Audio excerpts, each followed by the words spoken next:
We were scheduled for a break, and what I'd like to do is I have Dr. Steen waiting for us right now, and since we have such a good segue right on from that presentation to her, I'd like to just forego our break. It was only going to be about 5 minutes anyways. So if you put your hands together, please, for one of my favorite doctors in the whole world, Dr. Susan Steen. Hi, everybody. Good afternoon. I'm so happy to be here. My name's Susan Steen, and I'm a general neurologist. So I take care of folks who have Alzheimer's disease. That's what I do most of the time, or other related dementias. And I want to talk to you all about what happens when you're concerned, and how do you go about it, and how does it all shake out. And so the story is the story, and that's what we start with. And I'm so glad that Nick was here to tell you his story. And I've been so privileged to know his mother. I met her as a physician in April of 2011. And she was in the mild stages of cognitive dysfunction at that time. And she presented primarily with behavioral issues. And Alzheimer's disease is not just a memory issue, it's a neuropsychiatric disease. And so many people who have Alzheimer's disease have psychiatric manifestations. And that's what happened here. She came to me delusional, thinking that things were true that weren't true, having visual hallucinations, and depression. And so we addressed those problems and began to find out that she was also very confused in regards to her memory. And so the story is different for everybody, but most of the time the story is that people have problems with their short-term memory, at least with Alzheimer's disease. The part of the brain that's affected early on is the hippocampus, which is deep in the temporal lobe, and that part of the brain is responsible for retaining new information. So folks repeat themselves. They don't remember appointments, they don't remember what they said to you, they don't remember what you said to them, and you kind of pick it up very subtly. It's a very subtle thing in the beginning, and a very slowly progressive problem. So people come to me with a story, usually of memory problems or behavioral issues, or not being able to balance checkbooks, or getting lost in traffic and things like that. And so we are concerned then that they may have a problem that we call dementia. So I want to go through some definitions here, because that's a question I get asked every day. Doctor, what's the difference between Alzheimer's disease and dementia? So dementia is a symptom, like cough or chest pain. So what dementia means is that people have lost cognitive function to the extent that they can't do what they used to be able to do. Okay, so they need to really many times rely on other people to help them remember their medicines or their appointments, or figure out things, but particularly with finances or using equipment and things like that. So dementia is a sign or a symptom. And so I kind of think of it as an umbrella with different spokes and different causes. Okay, so the biggest part of the pie, the most common cause of dementia, is Alzheimer's disease, which was described by Dr. Alzheimer over 100 years ago. He was a German psychiatrist, actually, and he had a patient who was in her 50s, and she presented with psychiatric delusions and thinking things were true that weren't true. And she subsequently died, and he got hold of her brain, and he showed what was going on pathologically and anatomically with this disease. And these are things that we call neurofibrillary tangles and amyloid plaques. And we still know that that's what we see in people who have Alzheimer's disease today. So anyway, Alzheimer's disease, a very slowly progressive problem manifested initially by short-term memory loss. But there are other causes, okay? Vascular dementia, which is due to stroke, is a very common cause of dementia. And sometimes it's mixed. So sometimes people will have vascular dementia plus Alzheimer's disease, a progressive degenerative problem. If people have memory loss due to stroke, it's usually a one-time thing. Those of you who have known people that have had a stroke, you know, boom, something changes all of a sudden, and then things are not the same. Sometimes, many times, people get better after a stroke, sometimes not, but they shouldn't get worse. So if somebody has memory loss due to stroke, we don't expect them to get worse like they would with Alzheimer's disease over time. There's something called frontotemporal dementia, or we used to call that Pick's disease, which is a disease that affects a different part of the brain. And those folks present with memory problems, but primarily with frontal lobe dysfunction, like someone who's had a frontal lobotomy. So they're disinhibited in the very early stages, they do things that are totally inappropriate. They may disrobe, they may urinate in the yard, they may say things that are totally inappropriate and totally out of character, and they've lost that filter, that kind of socially appropriate filter. So that's frontal lobe dementia. Lewy body dementia is another thing that we see not infrequently, and those folks have memory problems, but they also have some Parkinsonian symptoms, and again, a lot of psychiatric manifestations. Patients who have Parkinson's disease after many years can develop dementia. Other types of things can cause dementia, like toxins, substance abuse, alcoholism, infections like HIV, unusual things like Jakob-Creutzfeldt disease and things that you've never heard of. But even things like vitamin deficiencies and hypothyroidism and obstructive sleep apnea with sleep deprivation can present with memory problems. So not everybody that has memory problems has Alzheimer's disease. So that's why, as Nick said, it's important to have someone professionally, a physician, your primary care doctor or a neurologist or someone who has an interest in memory and behavior, have a look at you or your loved one. So what happens when folks come to the neurologist is we take the history, and the history is very important. So the history many times does not come from the patient, but comes from the family or someone who loves them, their neighbors, their friends. Usually it's a family member, a spouse or a child, an adult child usually. And then we do a series of tests to see what's going on and make a diagnosis. The tests include doing, of course, a neurologic exam during a physical examination, looking at pertinent laboratory data. We almost always look at a brain imaging study, either a CAT scan or an MRI, if a patient can have an MRI. And the MRI may give us some clues as to what's going on. There may be atrophy or shrinkage of the brain, particularly in the temporal lobes that I told you about. So the MRI can be what we call a biomarker and can help us make that diagnosis in an objective way. Other things we may look at that can help us out, and that helped us out with Nick's mom. Her MRI was normal, and she presented with some behavioral issues and some memory problems, so it wasn't really clear what was going on with her initially.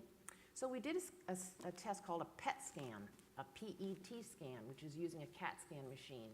And that's a positron emission tomography scan. And there are a couple of different ways that neurologists use PET scans. And the first one is that we've used more often probably is what we call an FDG PET. And so that's a PET scan where glucose is tagged with a radionucleotide substance. So we inject into the arm and we look at how the brain is metabolizing glucose, okay? So glucose is our energy source for all of our organs. And the brain is the most actively metabolic organ in the body.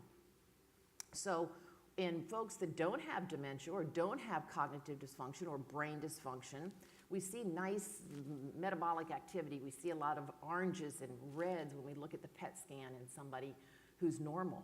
And someone who has Alzheimer's disease, even very early on, we see areas of hypometabolism or decreased glucose utilization. And so those areas of the brain on the scan look blue and green. And that's particularly in that temporal lobe and then the parietal lobe. And so it's a helpful biomarker to help us make that diagnosis. The other way of looking at PET, which is a little bit more new, is actually tagging amyloid, that substance that Dr. Alzheimer talked about a long time ago. So there's a way of tagging amyloid, and this test is also utilized in practice. It's more often utilized in research, but we can use it in practice too. And it can tell us whether or not there's a significant amyloid burden, because amyloid is deposited in the outside of the brain, in the cortex of the brain in folks that have Alzheimer's disease. We did not do that test with Nick's mom, but we did the FDG PET scan. This was in 2011, and it was positive. So it made us more certain, with a high degree of certainty, that we were dealing with Alzheimer's disease. Other biomarkers you may hear about or read about are spinal fluid analysis. We don't do that very much, mostly in clinical research. We look at certain levels of proteins and such in the spinal fluid that can also help us make that diagnosis with a high degree of certainty. So that's usually the workup that we do, and usually it's the story and the labs and usually an MRI scan, and we can put that then together and sit down with the patient and the family and make a diagnosis, which is very important to do that. I mean, some folks come in and slip me a note and say, don't say the A word to mother. And that's okay, I respect that. Just like we used to say, don't say cancer, don't say the C word, 50 years ago to someone with cancer. And then there's been, through time, this very kind of paternalistic attitude that physicians have had while treating their patients. But I don't feel it's that way anymore. And we really feel that, of course, the family needs to know, and really feel that the patient should know, too. And if we feel that the patient's too fragile or that it's not a good thing, we don't beat them over the head with it. And most times, when we tell patients when they are already in the throes of Alzheimer's dementia, they really don't pay it much mind anyway. They may say, oh, well, I don't believe that, or they don't remember what you said. And it's not too devastating for them. Some people pick right up on it and they say, I have Alzheimer's disease, so that's why I don't remember, and they're very with it. But we have to make a diagnosis. And how can you deal with something if you don't know what it is? So we make a diagnosis and then we begin to make plans together. And this is obviously a family affair, and that's why you're here, a lot of you. And the whole family, hopefully, can be on board. It's hard. But this is when families really come together, because this is a long haul. This is a long, difficult, winding journey. Full of twists and turns, as you just heard from Nick. So we ask the family to learn as much as they can, to, if possible, be involved in some kind of educational program, or what I mean like is a support group where they can learn and share information. So I'm a big believer in support groups, and you can get that information as to where your support groups are in your community. Kind of adjust the home. Are things safe? Safety, number one. Are medicines being taken the right way? Should the person be driving? That's a hard one, to take those keys away. There is a driving assessment organization at Bayfront Medical Center, and with a prescription from your doctor, you can get a driving assessment that will help those guys make the decision as to whether or not your loved one should drive or not. Can people cook? Is it safe to have the stove? Are they locking the door? Do they live alone? Are they safe? Are they safe? With Nick's mom, she lived in an urban part of the community, busy streets, close to Tampa Bay, close to water. It was not particularly safe, and we began to realize that, and looking at different kind of living situations. Where can we be that is safe? Where can we be, or what can we do so that folks are engaged? One of the worst things people can do is sit in their house all day and watch television by themselves. Not good. So we really encourage people to be socially interactive, to be stimulated in physical ways, with exercise, with community activities, with being with other folks, with having fun, with eating well. Nutrition, big thing. A lot of people live alone, they don't eat well, there's not good food there, they don't want to make food, they don't want to eat by themselves. So that's very important as well. I want to get back to exercise a little bit. There's been a lot actually published in our work and our literature about exercise and the brain.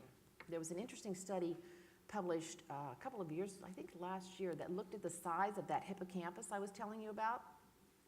And they looked at folks that exercised, older folks over the age of 65 who did not have cognitive dysfunction, folks that exercised and didn't exercise. And the folks that exercised over this period of time, it was 6 months to a year, actually the size of the hippocampus increased by 1 to 2%, whereas normally as we get older, the size of the hippocampus and the brain itself shrinks over time. So exercise is good. And you don't have to join a gym and lift weights and run a marathon, but walking, and even for all of us, because we're all at risk for getting Alzheimer's disease. And then medications. We talk about medications. And there are 4 medications that have been approved. Many of you know what these medications are.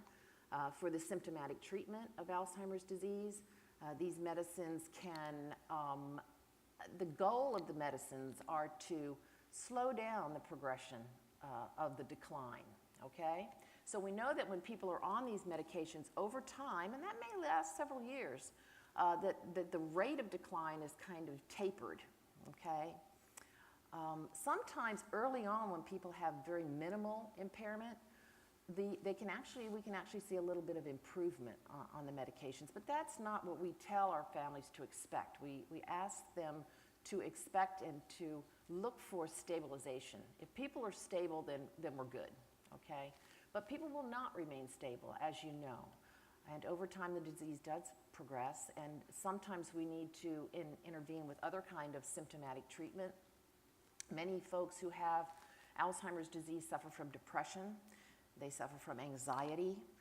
They suffer from these delusions where people think things are true that are not true. And they suffer from hallucinations, usually visual things.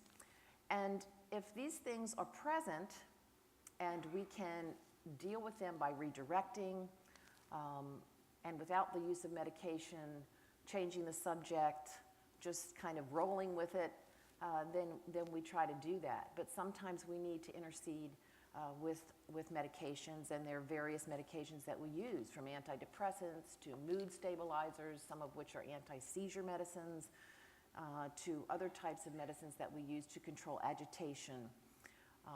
So those things are kind of in our bags that we use. When we use those medicines, we don't usually keep people on those medicines for real long periods of time. We try not to. We try to reassess and see if we can adjust that. The memory medicines that I told you about, Aricept, Exelon, Razidine, are all medicines that increase acetylcholine.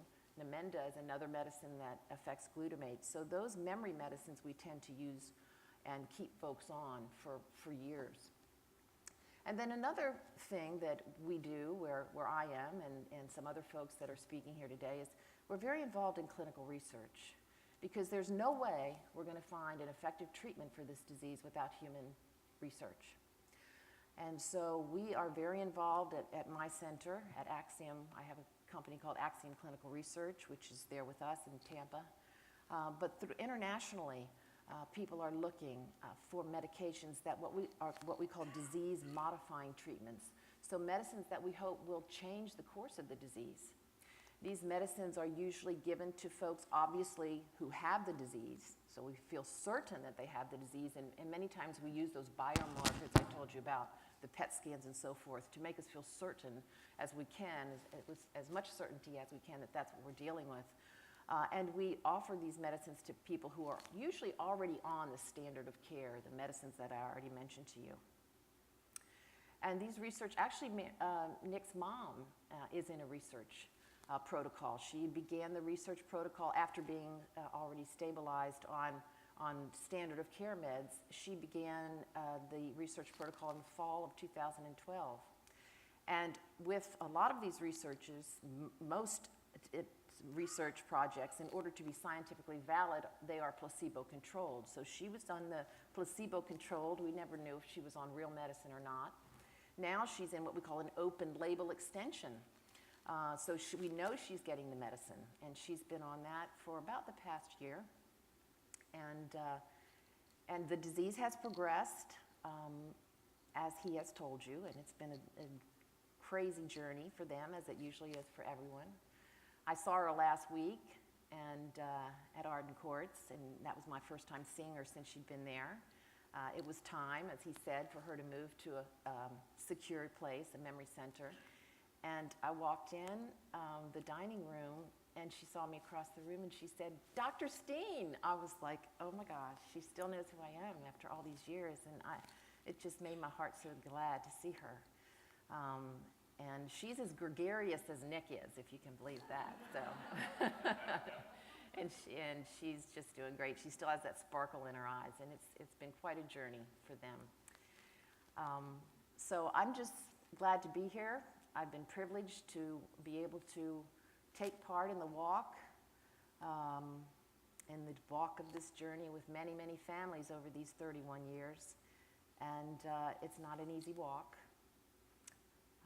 But once folks know what they're dealing with and They know what resources are available to them, and they know that other people are taking that walk too. It makes it a lot easier. It's never easy, but it makes it a little bit more bearable. So I'm so happy that you all are here today to learn as much as you can, and I thank you and good luck.